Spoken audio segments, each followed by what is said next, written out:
દાહોદ જિલ્લાના વાતાવરણમાં પલટો આવ્યો છે। સંજેલી તાલુકામાં ધોધમાર વરસાદ થઈ રહ્યો છે। સંજેલી, કરંબા, કોટા, તારમી, છાપરીમાં વરસાદ થઈ રહ્યો છે। ચમારિયા, પ્રતાપપુરા, મોટા વાસિયા, માંડલી, જીતપુરા, ડુંગરા સહિતના ગ્રામ્ય વિસ્તારોમાં પણ વરસાદ જોવા મળી રહ્યો છે। વરસાદને પગલે વાતાવરણમાં પણ ઠંડક પ્રસરી ગઈ છે।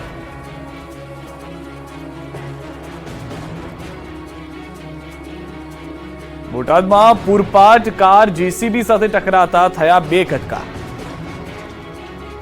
બોટાદમાં પૂરપાટ આવતી કાર જેસીબી સાથે ધડાકાભેર અથડાતા કારના પુક્કા બોલી ગયા હતા। દ્રશ્યમાં જોઈ શકાય છે કે ગઢડાના ઠેસા ગામ નજીક સફેદ કલરની એક કાર માતેલા સાઈડની માફક બેફામ સ્પીડમાં આવી રહી છે, ત્યારે જ અચાનક કારનો ચાલક સ્ટીયરિંગ પરથી કાબુ ગુમાવે છે અને પહેલા રોડ પર પડેલા ખાડામાં જઈને કાર કોઈ રેસના ટ્રેકની જેમ હવામાં 10 ફૂટ ઉછળે છે।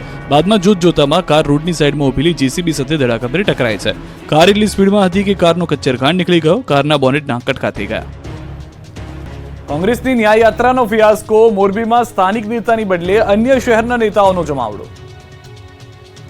ગુજરાતમાં રાજકીય ઘમાસાન શરૂ થઈ ગયું છે। ગુજરાતમાં કોંગ્રેસની ન્યાય યાત્રાનો મોરબીથી પ્રારંભ થયો છે। રાજ્યમાં અલગ અલગ વિસ્તારમાં ફરીને 23મી ઓગસ્ટે ગાંધીનગરમાં સંપન્ન થશે। કોંગ્રેસની આ ન્યાય યાત્રા છેલ્લા કેટલાક દિવસોથી થયેલી અલગ અલગ દુર્ઘટનામાં પીડિતોની ન્યાયની માંગ કરવા માટે કાઢવામાં આવી રહી છે। 5 જિલ્લામાંથી કોંગ્રેસની આ ન્યાય યાત્રા પસાર થશે, જેમાં 300 કિલોમીટર સુધી રાજ્યમાં ફરશે। મોરબીના દરબારગઢથી યાત્રાની શરૂઆત કરાઈ હતી। મોરબીના દરબારગઢ ચોકમાં ક્રાંતિ સભા યોજી અને રાષ્ટ્રીય ગાન વંદે માતરમના નાદ સાથે આ યાત્રાની શરૂઆત કરવામાં આવી। કોંગ્રેસના આગેવાનો સહિત પીડિત પરિવારો હાજર રહ્યા, પરંતુ કોંગ્રેસની ન્યાય યાત્રાનો પ્રારંભ સાથે ફિયાસ્કો થયો, કેમ કે મોરબીમાં સ્થાનિકોની બદલે બહારના જિલ્લાઓમાંથી આવેલા નેતાઓની ભીડ જોવા મળી। સ્થાનિક નેતાઓની ગેરહાજરી ઉડીને આંખે વળગી। બીજી તરફ કોંગ્રેસની ન્યાય યાત્રાને ઝટકો મળ્યો છે। સુરત બાદ રાજકોટના પીડિતોએ પણ ન્યાય યાત્રાનો બહિષ્કાર કર્યો। રાજકોટની ઘટનામાં પીડિત પરિવારો કોંગ્રેસની ન્યાય યાત્રામાં સામેલ નહીં થાય। પીડિત પરિવારના લોકોએ કહ્યું કે અમારે રાજકારણ નથી જોઈતું, ગુજરાત સરકારની કામગીરીથી અમે સંતુષ્ટ છીએ। અમને સ્પેશિયલ પીપી ફાળવ્યા, ફાસ્ટ ટ્રેક કોર્ટમાં કેસની માંગ સ્વીકાર્ય છે। બીજી તરફ કોંગ્રેસની ન્યાય યાત્રા પર રાજનીતિ તેજ થઈ ગઈ છે। ભાજપે પ્રહાર કરતા કહ્યું કે આ તો વળી કેવો ન્યાય, સરદાર સરોવરની ઊંચાઈ અટકાવી હતી, તો ભરત બોગરાએ કહ્યું કે રાજકીય લાભ ખટવા ન્યાય યાત્રા કાઢી। કોંગ્રેસની ન્યાય યાત્રાને લાગ્યું ગ્રહણ। સુરતના પીડિતો ન્યાય યાત્રામાં નહીં જોડાય। સુરત તક્ષશિલા અગ્નિકાંડને 5 વર્ષથી વધુ થઈ ગયા છે। અગ્નિકાંડમાં 22 જેટલા માસૂમોએ પોતાનો જીવ ગુમાવ્યો હતો। આ મૃતકોના પરિવારજનો છેલ્લા 5 વર્ષથી ન્યાય માટે તરસી રહ્યા છે, ત્યારે તેમણે હાઈકોર્ટમાં કરેલી ફાસ્ટ ટ્રેક કોર્ટમાં આ કેસને ચલાવવાની અરજી નામંજૂર કરી દેવામાં આવી છે। હવે કોંગ્રેસ દ્વારા આજથી મોરબીથી ન્યાય યાત્રાની શરૂઆત કરવામાં આવી છે। તેમાં વાલીઓને જોડાવા માટે આમંત્રણ આપવામાં આવી રહ્યું છે। જો કે તમામ પીડિત વાલીઓ મક્કમ થઈને એક જ જવાબ આપી રહ્યા છે કે અમે કોઈ રાજકીય હાથો બનવા માંગતા નથી। આ સાથે જ 5 વર્ષમાં રાહુલ ગાંધી સુરત 3 થી 4 વાર આવી ગયા હોવા છતાં ત્યારે અમારી યાદ ન આવી અને હવે મળ્યા પણ નહોતા, જેથી હવે આ ન્યાય યાત્રામાં વાલીઓ જોડાશે નહીં। વાલીઓએ સ્પષ્ટ કહી દીધું કે અમે રાજકીય હાથો બનવા માંગતા નથી। મૃતકોના વાલીઓએ કહ્યું કે કોંગ્રેસની ન્યાય યાત્રામાં જોડાવા માટે કોંગ્રેસના તમામ હોદ્દેદારો અને નેતાઓએ અમારો સંપર્ક કર્યો છે। તક્ષશિલા અગ્નિકાંડને 5 વર્ષ થયા છે અને અત્યાર સુધીમાં વિપક્ષના નેતા રાહુલ ગાંધી સુરત કોર્ટમાં 3 વાર આવીને ગયા, તો પણ અમને મળવાનો સમય નહોતો। ત્યારે વાલીઓ ઉપર ફોન આવે છે કે અમે તમને ન્યાય અપાવીએ। અમે વિપક્ષના નેતાને કહેવા માંગીએ છીએ કે અમારા બાળકોની લાશો ઉપર રાજનીતિ કરવાની બંધ કરો। 60 દિવસ બાદ રિઝલ્ટ ન મળતા વિદ્યાર્થીઓએ હલ્લાબોલ કરી MS યુનિવર્સિટી માથે લીધી। રઘુપતિ રાઘવ રાજારામ દીન કો સદબુદ્ધિ દે ભગવાનના નારાઓથી વડોદરાની MS યુનિવર્સિટી ગુંજી ઉઠી હતી। વડોદરા શહેરની MS યુનિવર્સિટીની ટેકનોલોજી ફેકલ્ટીમાં રીઅસેસમેન્ટમાં એપ્લાય કરનાર વિદ્યાર્થીઓનું પરિણામ 60 દિવસથી વધુ સમય થવા છતાં હજુ સુધી આવ્યું નથી, જેના પગલે આજે ટેકનોલોજી ફેકલ્ટીની ડીન ઓફિસરની બહાર જઈને વિદ્યાર્થીઓએ હલ્લાબોલ કર્યો હતો અને ઝડપથી પરિણામ જાહેર કરવાની માંગ કરી। વિદ્યાર્થીઓ અને વિદ્યાર્થી નેતાઓએ ટેકનોલોજી ફેકલ્ટીના ડીન ઓફિસની બહાર પહોંચી ગયા અને રામધૂન બોલાવી હતી। આ ઉપરાંત બોલાવો રે બોલાવો, ડીન સરને બોલાવોના ભારે સૂત્રોચ્ચાર પણ કર્યા હતા। રઘુપતિ રાઘવ રાજારામ દીન કો સદબુદ્ધિ દે ભગવાનના પણ નારા લગાવ્યા। આ ઉપરાંત ધનેશ પટેલનો ઘેરાવ કરીને ઉગ્ર રજૂઆત કરી। પરિણામ ન આવતા વિદ્યાર્થીઓ આગળના વર્ષની તેમની ઇન્ટરનલ એક્ઝામ પણ આપી શક્યા નથી।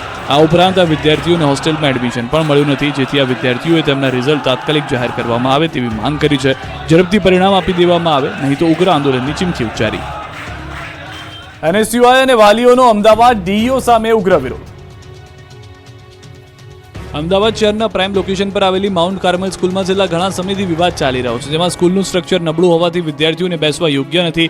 પરંતુ ગત સપ્તાહમાં ગેરી અને RNB વિભાગ દ્વારા સ્ટ્રક્ચરલ સ્ટેબિલિટીનો રિપોર્ટ રજૂ કરવામાં આવ્યો। આ રિપોર્ટમાં સ્કૂલનું બિલ્ડિંગ 89% ભયજનક હોવાનું સામે આવ્યું, જેથી આજે અમદાવાદ DEO કચેરી ખાતે NSUI અને વાલી મંડળ દ્વારા વિરોધ કરવામાં આવ્યો, જેમાં આ રિપોર્ટ ફરીથી કરવામાં આવે તેવી માંગ કરવામાં આવી હતી। NSUIની આગેવાની હેઠળ આજે વાલીઓ દ્વારા અમદાવાદ જિલ્લા શિક્ષણ અધિકારી કચેરી ખાતે રિપોર્ટ સામે વાંધો ઉઠાવવામાં આવ્યો હતો। વાલીઓ વાલીઓ હવે લડી લેવાના મૂડમાં જોવા મળી રહ્યા છે. વાલીઓનું કહેવું છે કે સ્કૂલના માત્ર ગણતરીના પિલ્લર જ સરકારી શાખા દ્વારા ટેસ્ટ કરવામાં આવ્યા છે. વાલીઓની એક જ માંગ છે કે સ્કૂલ માટે જ નવું બિલ્ડિંગ તૈયાર કરીને આપવામાં આવે અને વિદ્યાર્થીઓને ત્યાં જ અભ્યાસ કરાવવામાં આવે. બનાસકાંઠાના ગ્રામ પંચાયતના 840 કર્મચારીઓનું વિરોધ પ્રદર્શન. બનાસકાંઠા જિલ્લાના ગ્રામ પંચાયતોમાં કામ કરતા વીસીઓમાં ભારે રોષ. 840 જેટલા વીસીઓને 15માં નાણાપંચનું મહેનતાણું ના ચૂકવાતા ભારે રોષ જોવા મળ્યો. સરકારના 2022ના પરિપત્ર પણ અમલ ના થતો હોવાનો વીસીઈ મંડળ દ્વારા આક્ષેપ કરવામાં આવ્યો છે. જોકે અનેકવાર રજૂઆત કરવા છતાં વીસીઓનું મહેનતાણું ન ચૂકવાતા વીસીઓ જિલ્લા પંચાયત રજૂઆત કરવા દોડી આવ્યા હતા. સરકારના 2022ના પરિપત્રનો બનાસકાંઠામાં અમલ ના થતો હોવાનો વીસીઈ મંડળ દ્વારા આક્ષેપ કરવામાં આવ્યો.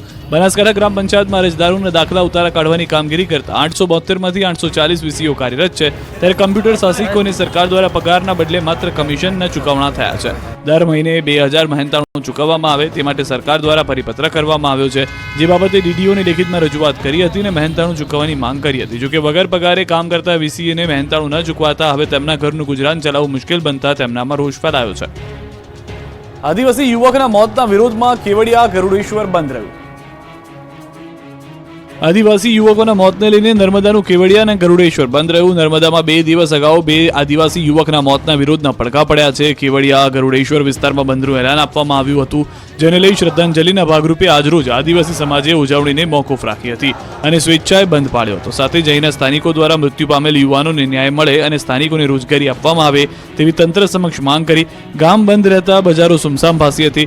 મહત્વનું છે કે 2 આદિવાસી યુવાનોને માર મારતા તેઓના મોતના પગલે ચૈતર વસાવા સહિતના નેતાઓએ ગરુડેશ્વર બંધ પાડવાનું એલાન આપ્યું હતું. વિશ્વ આદિવાસી દિવસ છે ત્યારે સમગ્ર જિલ્લાઓની અંદર આદિવાસી ઉજવણી કરવામાં આવે છે, પરંતુ કેવડિયા ટ્રાઇબલ મ્યુઝિયમમાં જે 2 આદિવાસીઓ યુવાનને ઢોરમાર મારતા તેઓના કરુણ મોત થતા સ્થાનિક લોકોમાં ભારે રોષ છે. ગુજરાતની મહિલાઓ પીએમ મોદીને 25,000 રાખડી મોકલશે. સીએમ આવાસે 1,000 બહેનો ઉજવણી કરશે. રક્ષાબંધન હવે ગણતરીના દિવસો બાકી રહ્યા છે ત્યારે ભાજપ મહિલા મોરચા દ્વારા પ્રધાનમંત્રી નરેન્દ્ર મોદીને રાખડી મોકલવાની તૈયારીઓ શરૂ કરી દીધી છે. દર વર્ષની માફક ગુજરાત મહિલા મોરચા દ્વારા રાખડીઓ તૈયાર કરવામાં આવી રહી છે.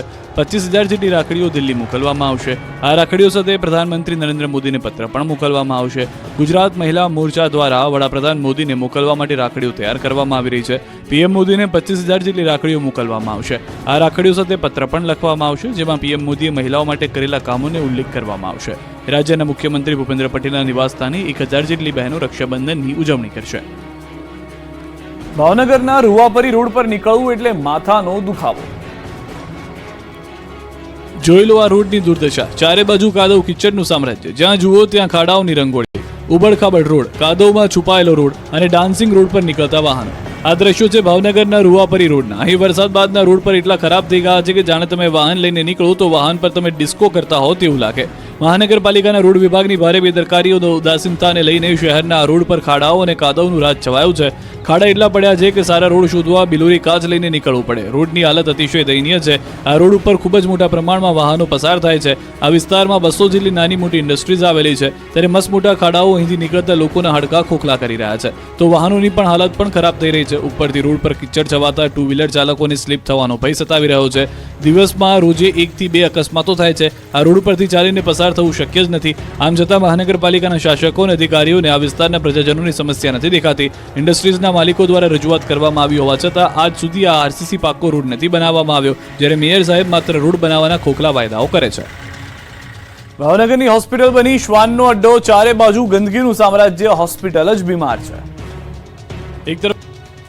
એક તરફ ગુજરાત સરકાર સ્વચ્છતા અભિયાનના મસમોટા દાવાઓ કરી રહી છે, તો બીજી તરફ ભાવનગરની સરટી હોસ્પિટલના તંત્ર વાહકો સરકારના સ્વચ્છતા અભિયાનના લીરે લીલા ઉડાવતા હોય તેવા દ્રશ્યો સામે આવ્યા છે. ભાવનગરની સરટી હોસ્પિટલ ગંદકીની હોસ્પિટલ બની ગઈ છે. જ્યાં જુઓ ત્યાં ગંદકી અને કચરાના ઢગલાઓ જોવા મળી રહ્યા છે.